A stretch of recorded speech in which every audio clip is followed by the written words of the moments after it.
Good morning students. बेटा आज हम एंडोक्राइन का नेक्स्ट लेक्चर डिस्कस करेंगे।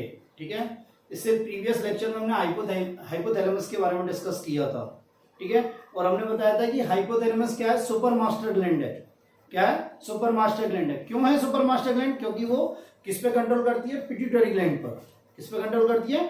पिट्यूटरी मतलब पीयूष ग्रंथि पर कंट्रोल करती है। और हमने बताया था कि हाइपोथैलेमस से बहुत सारे हार्मोन स्रावित होते हैं। क्या होते हैं? बहुत सारे हार्मोन स्रावित होते हैं जो किसको कंट्रोल करते हैं? पीयूष ग्रंथि को। किसको? पीयूष ग्रंथि को। हमने बताया था कि बेटा इनहिबिटरी हार्मोन भी स्रावित होते हैं, मतलब संदमक हार्मोन भी स्रावित होते हैं, और रिलीजिंग मतलब मोचक हार्मोन भी स्रावित होते हैं हाइपोथैलेमस से। ठीक है, मैंने बताया था कि आपको 4 संदमक हार्मोन स्रावित होते हैं। वो कौन कौन से थे?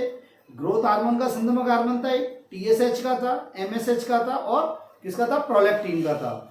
पर जो मोचक हार्मोन होते हैं वो सभी के होते हैं।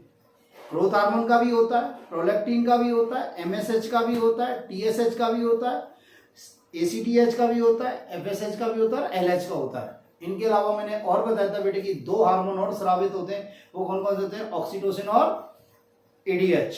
कौन सा? ऑक्सीटोसिन और एडीएच। और ये मोचक हार्मोन और निरोधी हार्मोन ये दोनों मिलकर किसको कंट्रोल करते हैं? पीयूष ग्रंथि के स्राव को। किसको? पीयूष ग्रंथि के स्राव को। इसीलिए हाइपोथैलेमस को क्या बोलते हैं हम? Super master gland. ठीक है, तो आज हम डिस्कस करेंगे पिट्यूटरी ग्लैंड। क्या बेटा? Pituitary gland. देखो पिट्यूटरी ग्लैंड को क्या बोलते हैं? मास्टर ग्लैंड कहते हैं। क्या बोलते हैं बेटा? Master gland. पिट्यूटरी को मास्टर ग्लैंड क्यों कहते हैं? क्योंकि देखो पिट्यूटरी अन्य अंतःस्रावी ग्रंथि, जितनी भी बॉडी की अंतःस्रावी ग्रंथि हैं, उनसे हार्मोन के संश्लेषण एवं स्राव को कंट्रोल करती हैं। हार्मोन के संश्लेषण एवं स्राव को कंट्रोल करती है, इसलिए इसे क्या बोलते हैं? Master gland. क्या बोलते हैं बेटा? Master gland. देखो बेटा ये ओरिजिन में, उत्पत्ति में कैसी होती है? एक्टोडर्मल। कैसी होती है बेटा? ये उत्पत्ति में एक्टोडर्मल होती है। ठीक है, और कहां पाई जाती है? देखो हाइपोथैलेमस के नीचे। हाइपोथैलेमस के नीचे पाई जाती है। एक अस्थि होती है, कौन सी? सिफिनॉइड बोन, उसके सेला टर्सिका गर्त में पाई जाती है। तो ये कहां पाई जाती है? सिफिनॉइड बोन के सेला टर्सिका गर्त में पाई जाती है। सेला टर्सिका कैविटी में उपस्थित होती है।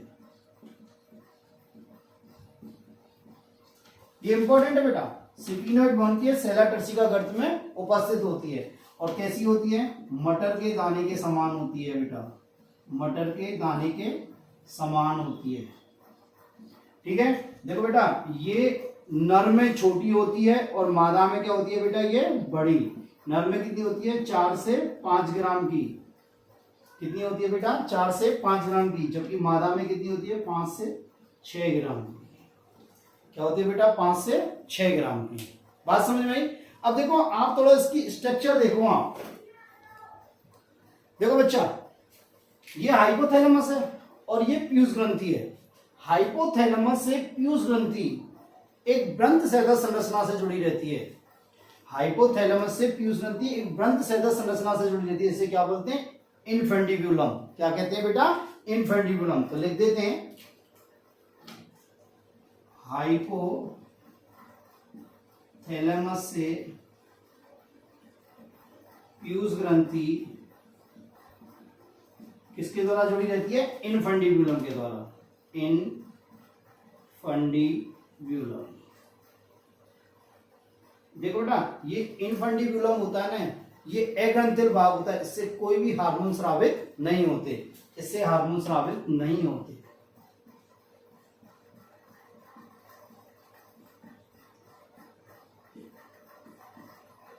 बात समझ में आई?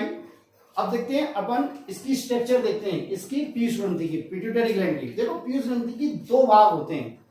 एक होती है अग्रभाग और एक होता है पश्चभाग। जो आगे की तरफ होता है वो अग्रभाग, और पीछे की तरफ होता है उसे पश्चभाग कहते हैं। अग्रभाग जो होता है वो बड़ा होता है और पश्चभाग जो होता है वो क्या होता है? छोटा होता है। अग्रभाग कितना होता है? 75% और पश्चभाग कितना होता है बेटा? 25%। कितना होता है मेरे बच्चों? 25%। ठीक है, तो देखते हैं अपन इसको लिखते हैं।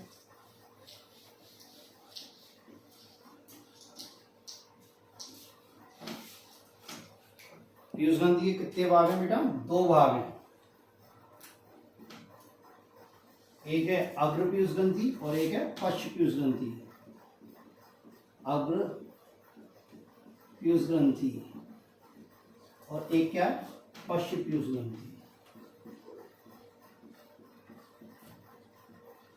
यही कह सकते हैं अग्रभाग, ये क्या है? अग्रभाग, और ये क्या बेटा? पश्चभाग। देखो बेटा, ये कितना परसेंट होता है बच्चा? 75%। और ये कितना होता है? 25%। क्या होता है बेटा? 25%। मेरी बात समझ में आई? इस अग्रभाग को क्या बेटा? इस अग्रभाग को और क्या बोलते हैं? एडिनोहाइपोफाइसिस। क्या बोलते हैं बेटा? एडिनोहाइपोफाइसिस।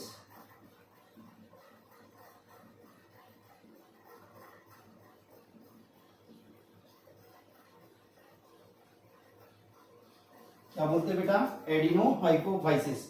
और इस अग्रभाग के 2 भाग होते हैं बेटा। ये अग्रभाग के कितने भाग होते हैं? 2 भाग। देखो कौन कौन से भाग होते हैं। एक होती है अग्रपाली और एक होती है मध्यपाली। एक तो क्या होती है? अग्रपाली, अग्रपाली, और एक होती है मध्यपाली। इस अग्रपाली को क्या बोलते हैं? पार्स डिस्टेलिस, और इसको बोलते हैं पार्स इंटरमीडिया।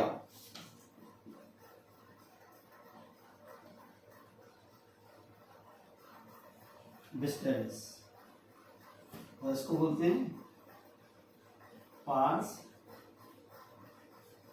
इंटरमीडिया।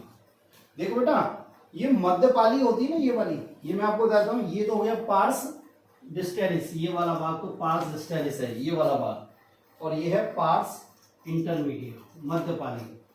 ह्यूमन में, मानव में क्या होता है? ये मध्यपाली और अग्रपाली दोनों फ्यूज हो जाती हैं। दोनों क्या हो जाती हैं? फ्यूज हो जाती हैं। मेरी बात समझ में आ गई?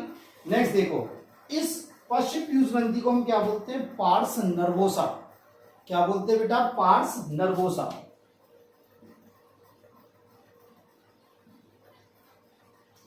क्या बोलते हैं बेटा? Pars nervosa. और ध्यान से सुनना, ये पार्स नर्वोसा इस इन्फंडिब्यूलम के साथ मिलकर, ये पार्स नर्वोसा किसके साथ मिलकर बेटा?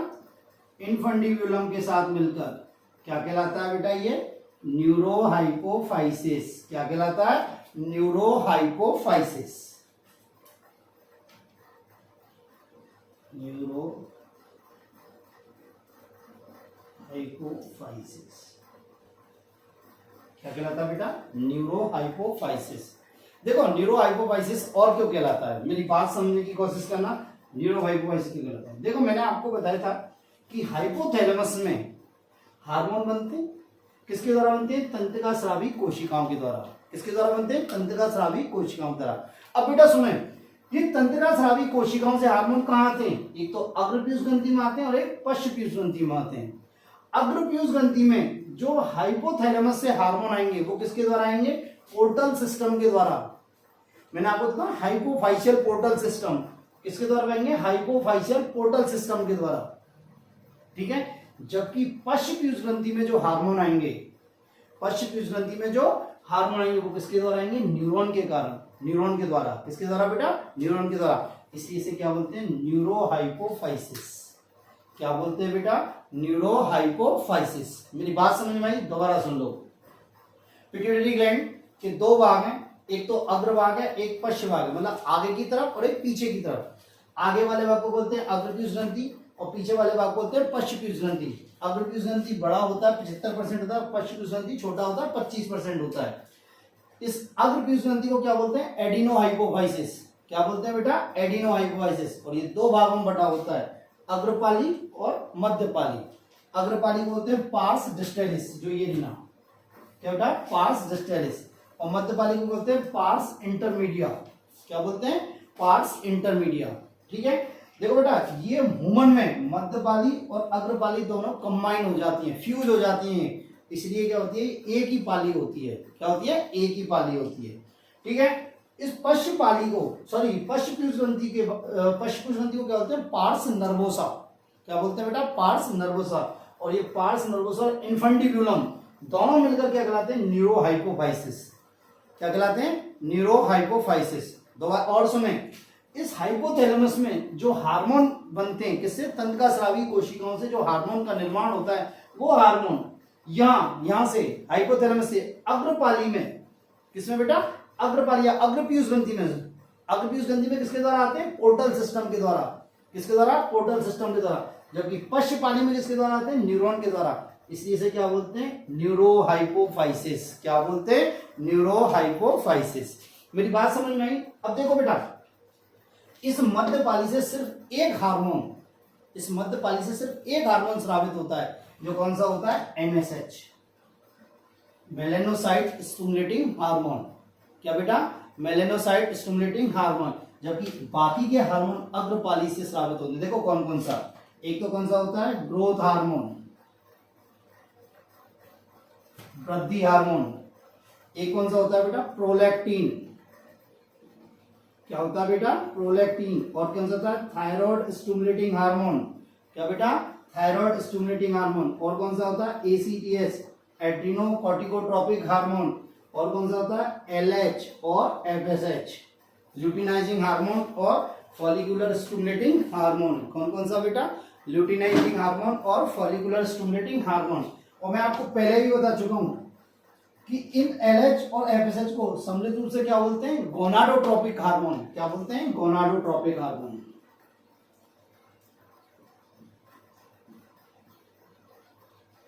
तो अग्रपीयूष ग्रंथि से कौन कौन से हार्मोन स्रावित होते हैं? कितने हार्मोन स्रावित होते हैं? 1 2 3 4 5 6 और 7 और एक 8।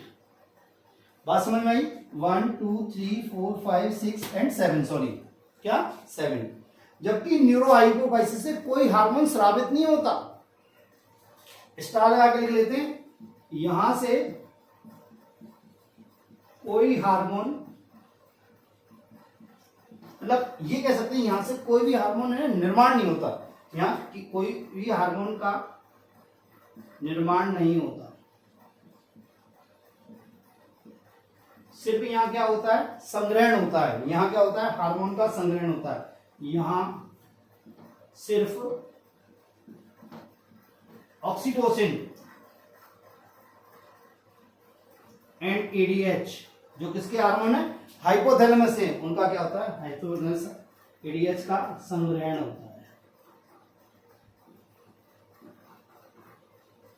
यदि आपसे कोई पूछे कि एडिनोहाइपोफाइसिस से कितने हार्मोनों का संश्लेषण होता है, तो आप ये सब लिख के दोगे। और यदि आपसे पूछे कि पश्चपीयूष ग्रंथि या न्यूरोहाइपोफाइसिस से कितने हार्मोनों का संश्लेषण होता है, तो किसी भी हार्मोन का संश्लेषण नहीं होता। यहाँ सिर्फ और सिर्फ ऑक्सीटोसिन और एडीएच का क्या होता है? संग्रहण होता है। ये इंपॉर्टेंट है बेटा। यहाँ सिर्फ क्या होता है? एडीएच व ऑक्सीटोसिन का क्या होता है? संग्रहण होता है। और एडीएच और ऑक्सीटोसिन का निर्माण कहाँ होता है? हाइपोथैलेमस में। कहाँ होता है बेटा? हाइपोथैलेमस में। मेरी बात यहाँ तक क्लियर है? ठीक है। तो अब हम एक एक हार्मोन डिस्कस करेंगे। ठीक है, डिटेल में डिस्कस करेंगे। तो हम फर्स्ट पढ़ेंगे ग्रोथ हार्मोन। क्या बेटा? Growth hormone. देखते हैं ग्रोथ हार्मोन क्या है। वृद्धि हार्मोन।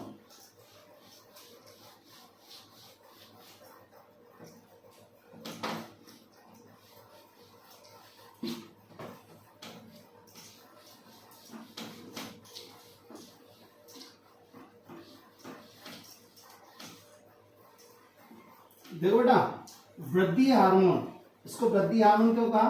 क्योंकि ये हमारी क्या करता है? कायिक वृद्धि कराता है। क्या कराता है बेटा? कायिक वृद्धि।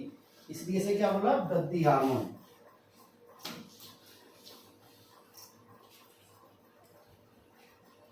फर्स्ट आता है वृद्धि हार्मोन, ग्रोथ हार्मोन। देखो वृद्धि हार्मोन क्या होता है, ग्रोथ हार्मोन क्या होता है। देखो ये किससे निकलता है? फिर तो एडिनोहाइपोफाइसिस से। किससे? एडिनोहाइपो मतलब अग्रपीयूष ग्रंथि से स्रावित होता है। अग्रपीयूष ग्रंथि से स्रावित होता है। और अग्रपीयूष ग्रंथि में भी किससे स्रावित होता है? ये अग्रपाली से। पार्स डिस्टैलिस से।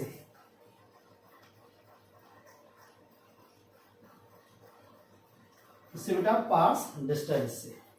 अब मेरी बात सुने बेटा, ये जो वृद्धि हार्मोन है ये क्या करता है, हमारी शारीरिक ग्रोथ करता है, शारीरिक वृद्धि करता है, फिजिकल ग्रोथ करता है, कायिक वृद्धि करता है। तो ये क्या करता है, हमारी कायिक या शारीरिक या फिजिकल ग्रोथ कराता है। देखो फिजिकल ग्रोथ कराता है, मेंटल और सेक्सुअल ग्रोथ में इसका कोई भी लेना देना नहीं है। मानसिक वृद्धि और लैंगिक वृद्धि से इसका कोई लेना देना नहीं है।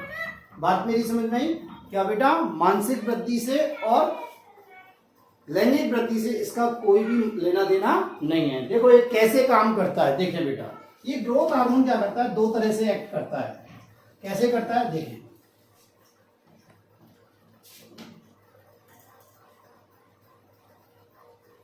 एक तो क्या करता है, ये समसूत्री विभाजन को प्रेरित कराता है।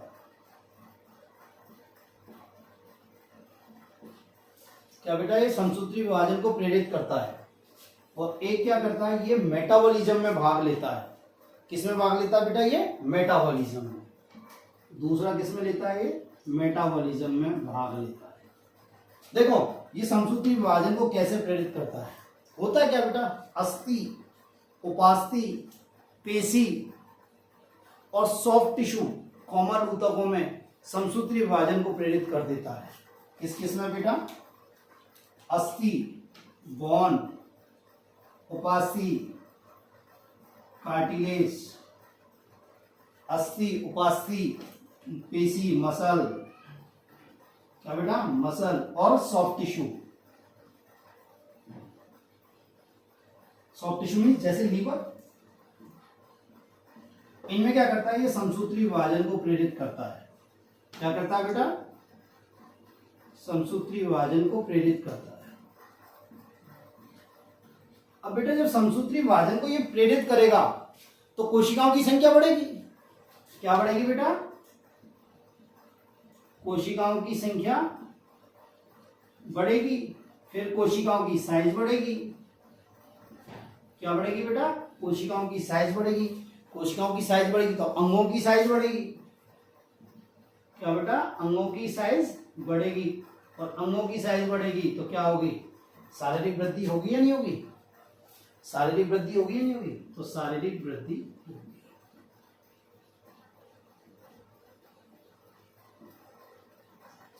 क्या होगी बेटा? ये शारीरिक वृद्धि होगी। मेरी बात समझी?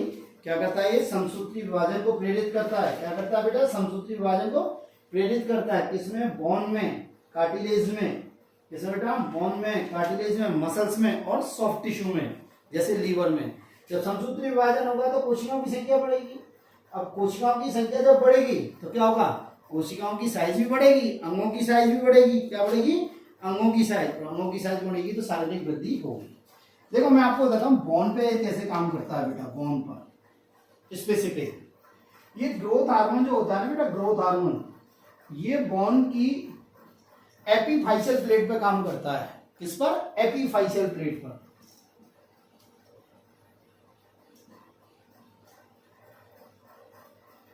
एपीफाइशियल प्लेट पर क्या करता है? कार्य करता है। और जब एपीफाइशियल प्लेट पर कार्य करता है तो बोन की लेंथ क्या होती है? बढ़ती है। बोन की लेंथ बढ़ती है, मतलब बोन की लंबाई बढ़ती है। और बोन की लंबाई बढ़ती है तो शरीर की साइज भी क्या होती है? बढ़ती है। अब मेरी बात सुनो इंपॉर्टेंट बेटा, ये एपीफाइशियल प्लेट ना, एपीफाइशियल प्लेट पर तब तक काम करता है जब तक ये एपीफाइशियल प्लेट जुड़ नहीं जाती। अब आपके माइंड में होगा एपीफाइशियल प्लेट क्या होती है। देखो बेटा ये बड़ी अस्थियां होती है ना, हमारी बड़ी अस्थियां, जब इन बड़ी अस्थियों की हम संरचना पढ़ेंगे तो एक पार्ट होता है एपीफाइशियल प्लेट। क्या होता है? एपीफाइशियल प्लेट। अब होता क्या है, ये एपीफाइशियल प्लेट जब हम छोटे बच्चे होते हैं तो ये एपीफाइशियल प्लेट एक दूसरे से जुड़ी हुई नहीं होती, एक दूसरे से जुड़ी हुई नहीं होती। तो यहाँ पे काम कौन करता है? Growth hormone. क्या करता है? Growth hormone. तो एपीफाइशियल प्लेट वृद्धि करती है, कुछ दिन बाद ये जुड़ जाती हैं, कुछ दिन बाद ये जुड़ जाती हैं। जब ये एपीफाइशियल प्लेट जुड़ जाती है उसके बाद वृद्धि नहीं होती। तो देखो ये एपीफाइशियल प्लेट कब जुड़ती हैं? देखो ये मादा में ये एपीफाइसेटेड मादा में 13 से 14 साल की उम्र में जुड़ जाती हैं, मादा में, और नर में ये 16 से 17 साल की उम्र में जुड़ जाती हैं। और इसीलिए हम कहते हैं ना कि जब ये एपीफाइशियल प्लेट जुड़ जाती हैं उसके बाद वृद्धि नहीं होती, उसके बाद वृद्धि नहीं होती, उसके बाद आपकी लेंथ नहीं बढ़ सकती, क्योंकि एपीफाइशियल प्लेट जुड़ चुकी है। मेरी बात समझ में आई? ठीक है। मसल्स में क्या करता है, ये प्रोटीन के निर्माण को प्रेरित करता है। मसल्स में क्या करता है बेटा, ये प्रोटीन के निर्माण को क्या करता है, प्रेरित करता है। बात समझ में आई? तो ये हुआ हमारा क्या, प्रोटीन मतलब संतुष्टि वायन को प्रेरित करता है। अब देखते हैं मेटाबॉलिज्म पे क्या कैसे कार्य करता है। देखो बेटा, ये मेटाबॉलिज्म में क्या करता है,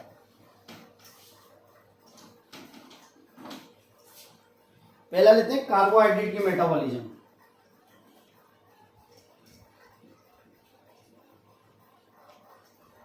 कार्बोहाइड्रेट मेटाबॉलिज्म,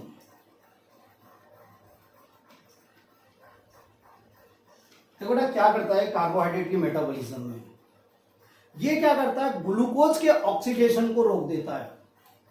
ये क्या करता है, ग्लूकोज के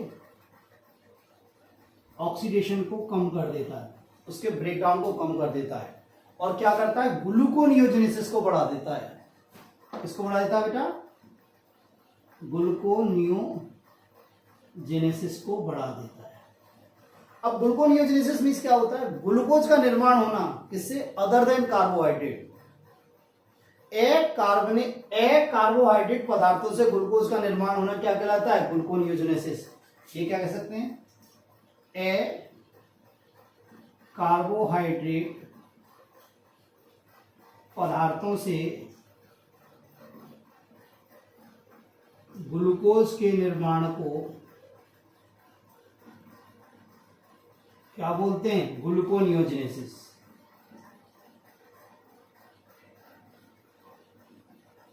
ग्लूकोनियोजेनेसिस कहते हैं। Glucose, new means other than carbohydrate, और जेनेसिस मीन्स बनना। ठीक है। तो ये कार्बोहाइड्रेट पदार्थ कौन कौन से, जैसे फैटी एसिड, ठीक है, अमीनो एसिड, लैक्टिक एसिड आदि। जैसे ये अकार्बनिक पदार्थ कौन से, जैसे फैटी एसिड, अमीनो एसिड और लैक्टिक एसिड, इनसे बनना। ठीक है। अब मेरी बात सुनो भाई, ग्लूकोज का ऑक्सीडेशन तो घट रहा है, मतलब ग्लूकोज का ब्रेकडाउन तो कम हो रहा है, और ग्लूकोज का निर्माण, ग्लूकोज का ब्रेकडाउन मतलब टूट तो नहीं रहा है और बन हो रहा है। तो क्या होगी, ब्लड में ग्लूकोज की मात्रा बढ़ेगी या नहीं बढ़ेगी, क्या बेटा ब्लड में ग्लूकोज की मात्रा बढ़ेगी नहीं बढ़ेगी। तो ये क्या करेगा, डायबिटीज करेगा ना, तो इसलिए ये क्या डायबिटोजेनिक फैक्टर है। क्या बेटा, ये डायबिटोजेनिक फैक्टर है। भाई डायबिटीज क्या होती है, ब्लड में ग्लूकोज की मात्रा बढ़ना। तो डायबिटोजेनिक फैक्टर ये क्या कर रहा है, ग्लूकोज के निर्माण को बढ़ा रहा है और उसके उपयोग को क्या कर रहा है, कम कर रहा है। तो स्वतः ही ब्लड में ग्लूकोज की मात्रा बढ़ेगी नहीं बढ़ेगी। तो ये कहता है डायबिटोजेनिक फैक्टर है। और क्या करता है सेकंड, देखो प्रोटीन मेटाबॉलिज्म।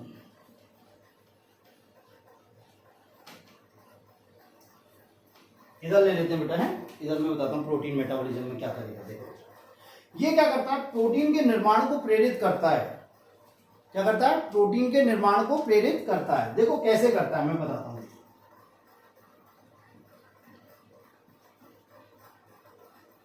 निर्माण को करता है, इसे बोलते हैं प्रोटियोजेनेसिस। क्या बोलते हैं बेटा, प्रोटियोजेनेसिस। देखो कैसे करता है, ये कोशिका है हमारी, ये हमारी कोशिका है। अब क्या करता है, कोशिका के अंदर नेगेटिव नाइट्रोजन बैलेंस क्रिएट कर देता है। नेगेटिव नाइट्रोजन बैलेंस क्या कर देता है, उत्पन्न कर देता है। क्या कर देता है बेटा, नेगेटिव नाइट्रोजन बैलेंस क्या कर देता है, नेगेटिव नाइट्रोजन बैलेंस क्रिएट कर देता है। और जब नेगेटिव नाइट्रोजन बैलेंस हो गया, मतलब नाइट्रोजन की कमी हो गई, तो इस कोशिका के अंदर कौन एंटर करेंगे, अमीनो एसिड अंदर प्रवेश करेंगे। अमीनो एसिड क्या करेंगे, अंदर प्रवेश करेंगे। और जब अमीनो एसिड अंदर प्रवेश करेंगे तो प्रोटीन का निर्माण होगा या नहीं होगा, होगा या नहीं होगा। दोबारा सुनो भाई, ये क्या करता है, प्रोटीन के निर्माण को प्रेरित करता है। कैसे करता है कि नेगेटिव नाइट्रोजन बैलेंस क्रिएट कर देता है। मतलब कोशिका अंदर नाइट्रोजन की कमी कर देता है। जब कोशिका के अंदर नाइट्रोजन की कमी हो गई तो ये अमीनो एसिड इस कोशिका के अंदर प्रवेश करेंगे।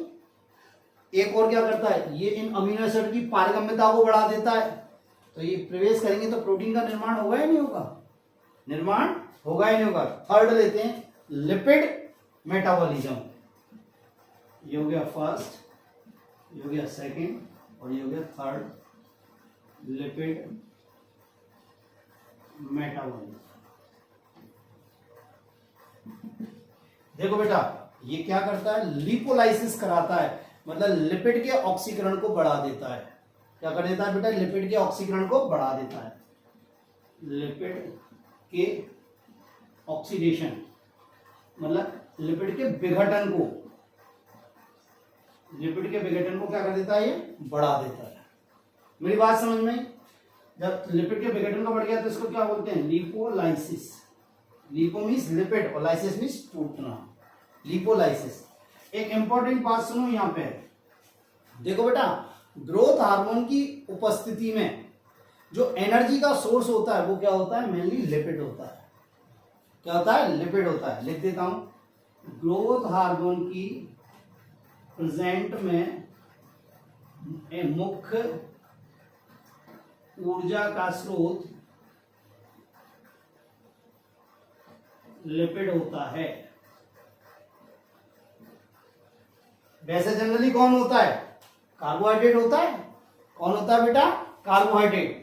पर ग्रोथ हार्मोन की उपस्थिति में क्या बेटा, ग्रोथ हार्मोन की उपस्थिति में कौन होगा, लिपिड होगा। कौन होगा, लिपिड होगा। बात मेरी समझ में आई।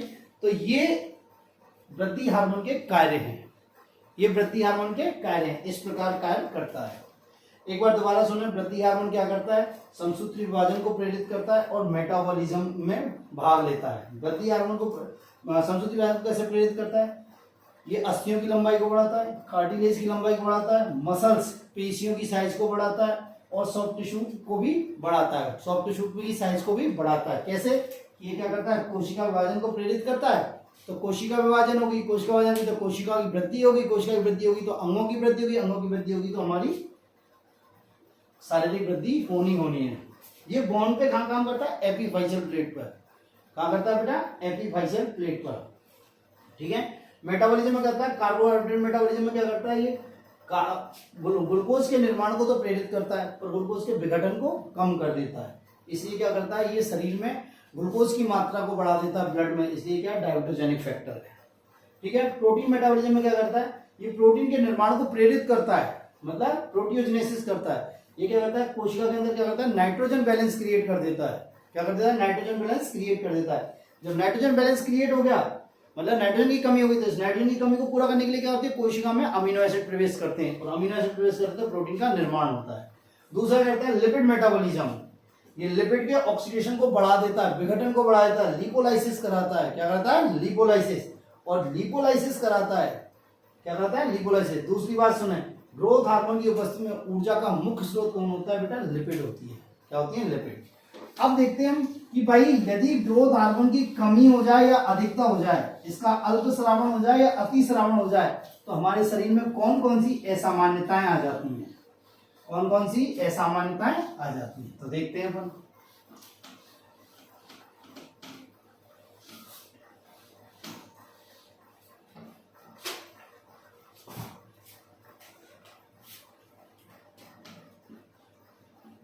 ग्रोथ हार्मोन, इसमें दो हो सकती हैं। एक तो क्या हो जाता है, अतिस्रावण। क्या बेटा, अतिस्रावण। इसको ले लेते हैं ब्लू। एक होता है अतिस्रावण। अतिस्रावण मीन्स हाइपर सीक्रेशन। यदि श्रावण अधिक हो गया। और एक होता है अल्प श्रावण। क्या बेटा, अल्प श्रावण मतलब हाइपोसिक्रेशन।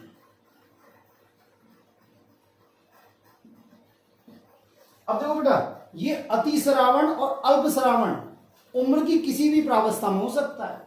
मान लो ये बाल्यावस्था में हो जाए, किसमें हो जाए, बाल्यावस्था में, और एक किसमें हो सकता है, एडल्ट में हो सकता है। किसमें हो सकता है, एडल्ट, वयस्क अवस्था में हो सकता है। ठीक है, यदि बाल्यावस्था में होता है, ये क्या होता है, बाल्यावस्था में, तो इसे बोलते हैं गिगेंटिज्म। क्या बोलते हैं, गिगेंटिज्म, अतिवृद्धि, महाकायता,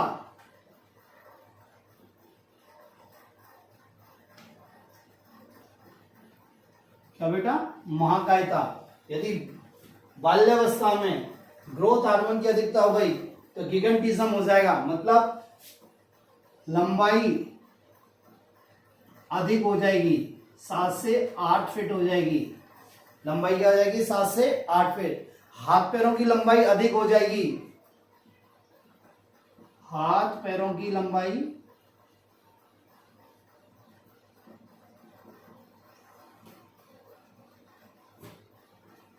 हाथ पैरों की लंबाई अधिक हो जाएगी। और जब हाथ पैरों की लंबाई अधिक हो जाएगी तो शरीर का क्या हो जाएगा, नियंत्रण, शरीर पर नियंत्रण कम हो जाएगा।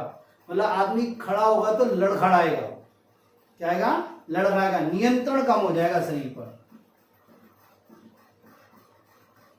लड़खड़ाएगा।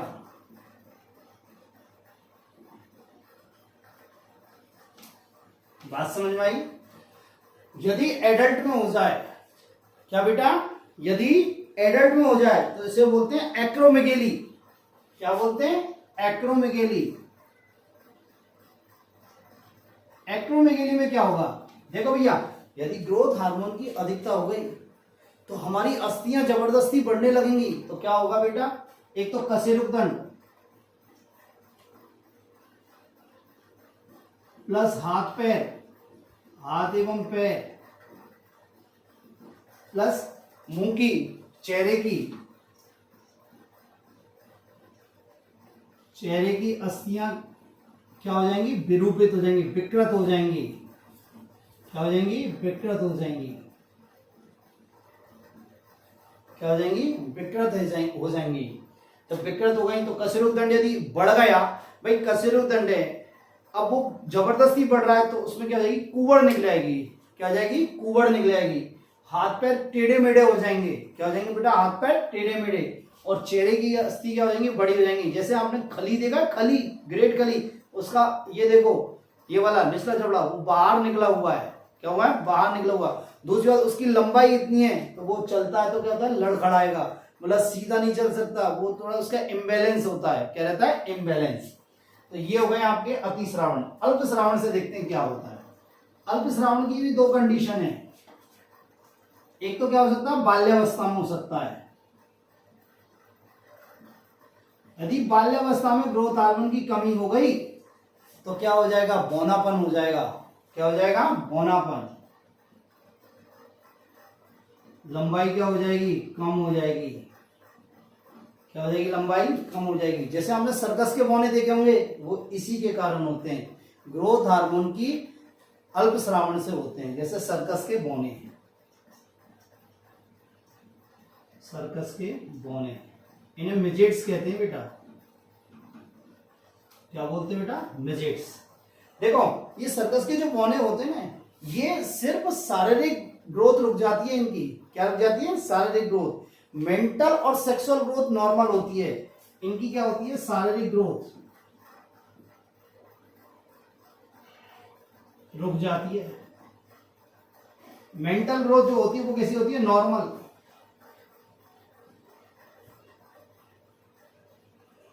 मेंटल ग्रोथ क्या है, नॉर्मल। और बेटा सेक्सुअल ग्रोथ भी क्या होती है, इनकी नॉर्मली होती है। सेक्सुअल ग्रोथ क्या होती है, नॉर्मल। ये अपने जैसे बच्चे पैदा कर सकते हैं, परंतु ये जो सेक्सुअल परिवर्तन मतलब लैंगिक परिपक्वता है, वो थोड़ी देरी से आती है। लैंगिक परिपक्वता क्या होती है, देरी से आती है।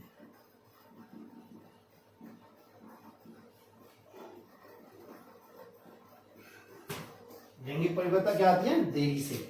यदि वयस्क अवस्था में ग्रोथ हार्मोन की कमी हो जाए तो क्या होगा, वयस्क अवस्था में यदि ग्रोथ हार्मोन की कमी हो जाए तो एक रोग होगा सीमंड्स। क्या होगा बेटा, सीमंड्स।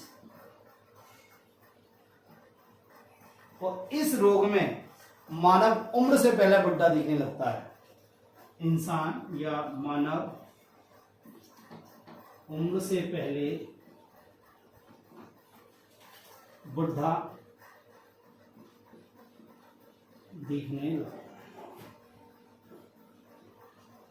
क्या करता है? दिखने लगता है। तो मेरी बात समझ में आई? ये ग्रोथ हार्मोन के अतिस्रावण एवं अल्पस्रावण से होने वाली असामान्यता है। बाल्यावस्था में यदि अधिकता हो गई तो गिगनटिज्म हो जाएगा, महाकायता हो जाएगी, लंबाई बहुत अधिक हो जाएगी, 7 से 8 फीट का हो जाएगा, हाथ पैरों की लंबाई अधिक हो जाएगी और लड़खड़ाएगा, नियंत्रण मतलब चलने में प्रॉब्लम आएगी। बात समझ में? यदि एडल्ट में हो जाए तो एक्रोमेगेली हो जाएगा। क्या हो जाएगा? एक्रोमेगेली। कशेरुकदंड, हाथ पैर की अस्थियां और चेहरे की अस्थियां क्या हो जाएंगी? विरूपित हो जाएंगी। क्या हो जाएंगी? विरूपित हो जाएंगी। कशेरुकदंड यदि बढ़ गया तो क्या हो जाएगी? कुबड़ निकल आएगी। हाथ पैरों की अस्थियां यदि बढ़ गई तो कैसी होंगी? विकृत हो जाएंगी। क्या हो जाएंगी? विकृत। आदमी पैर छोड़ा के चलने लगेगा। चेहरे की अस्थि यदि बड़ी हो गई तो क्या होगा? ये निचला जबड़ा है ये बाहर निकले आएगा।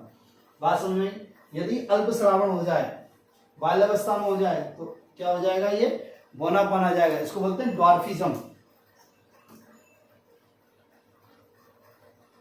क्या बोलते हैं बेटा? ड्वार्फिज्म। लंबाई कम हो जाएगी, लंबाई 2 से 3 फीट रह जाएगी। क्या जाएगी बेटा? 2 से 3 फीट। और इन्हें क्या बोलते हैं? सर्कस के बौने, मिजेट्स। ठीक है, इनकी शारीरिक ग्रोथ रुकेगी, बस शारीरिक ग्रोथ कम होगी, मेंटल ग्रोथ नॉर्मल होगी। क्योंकि देखो हमें पता है सर्कस के बौने क्या करते हैं? हमें हंसाने का काम करते हैं। यदि उनमें ब्रेन नहीं होगा तो वो कहां से हंसाएंगे? तो क्या कहेंगे? मेंटल ग्रोथ नॉर्मल होगी, सेक्सुअल ग्रोथ भी उनकी नॉर्मल होगी, लैंगिक वृद्धि होगी, लैंगिक जनन कर सकते हैं, वो जनन कर सकते हैं। पर क्या होती है? लैंगिक परिपक्वता देरी से होगी। ठीक है, यदि वयस्क अवस्था में हो जाए ग्रोथ अनकमी तो इसे क्या होते हैं? सीमंट्स।